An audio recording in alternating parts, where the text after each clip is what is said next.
Halo teman-teman, kali ini kita akan mempelajari tentang sistem pencernaan.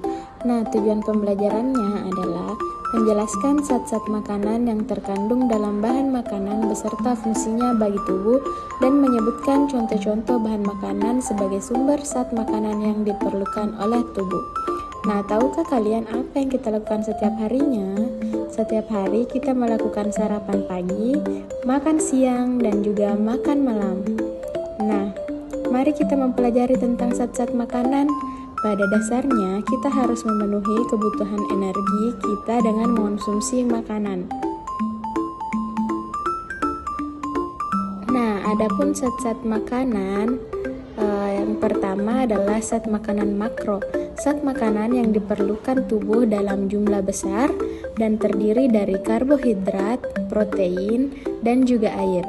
Kemudian, zat makanan mikro, zat makanan yang diperlukan tubuh dalam jumlah sedikit, berupa vitamin dan juga mineral.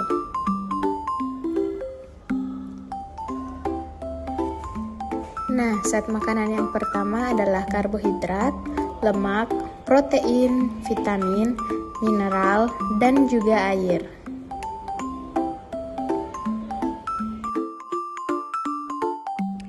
Adapun 3 jenis penyusun karbon dioksida berdasarkan gugus gula, yang pertama monosakarida, disakarida, dan juga polisakarida. Adapun fungsi dari karbohidrat, yang pertama sebagai sumber energi, mengatur proses metabolisme, membantu penyerapan kalsium, menjaga keseimbangan asam dan basa, menjaga konstipasi, bahan pembentuk sel jaringan organ tubuh. Lemak merupakan zat gizi yang berfungsi sebagai cadangan energi. Jenis-jenis lemak adalah lemak sederhana, tersusun atas 1 gliserol dan 3 asam lemak, contohnya lilin, plastisin, dan juga minyak. Yang kedua, lemak campuran, gabungan antara lemak dengan senyawa bukan lemak. Contohnya adalah fosfolipid. Selanjutnya adalah derivat lemak, senyawa yang dihasilkan dari proses hidrolisir lipid, misalnya kolesterol, asam lemak, dan juga gliserol. Nah, jenis-jenis lemak ini berdasarkan ikatan kimianya. Yang pertama, asam lemak jenuh, bersifat non-esensial karena dapat disintesis oleh tubuh, umumnya berwujud padat pada suhu kamar, banyak terdapat pada daging, keju, susu, dan mentega.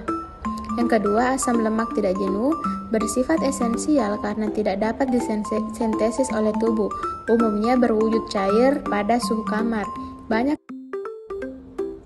Lemak ini berfungsi sebagai penghasil energi tertinggi, pelindung tubuh dari suhu tubuh rendah, penyusun dan pembangun sel, pelarut vitamin A, D, E, K, melindungi tubuh yang lunak, dan sebagai cadangan makanan.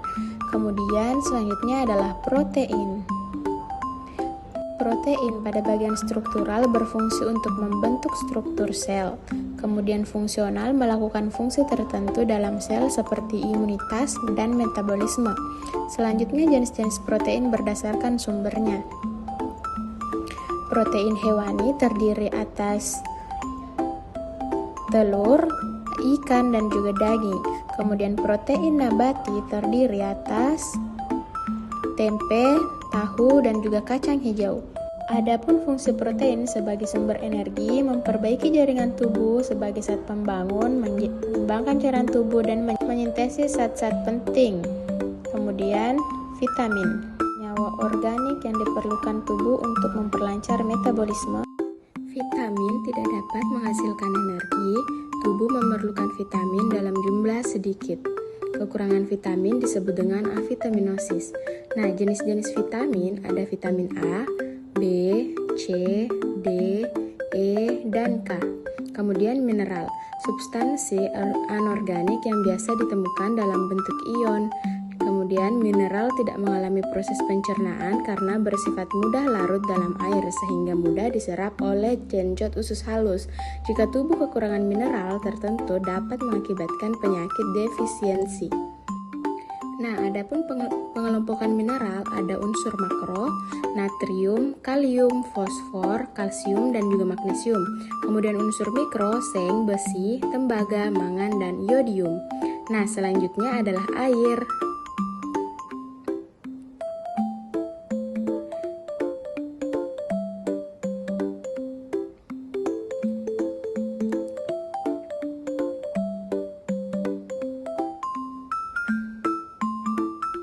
Keseimbangan air dalam tubuh diatur oleh beberapa kelenjar hormon, misalnya kelenjar hipofisis, anak ginjal, dan kelenjar tiroid. Kebutuhan air dalam tubuh dipenuhi dari air minum, makanan, buah, dan juga sayuran. Kehilangan cairan tubuh secara berlebihan dapat mengakibatkan dehidrasi.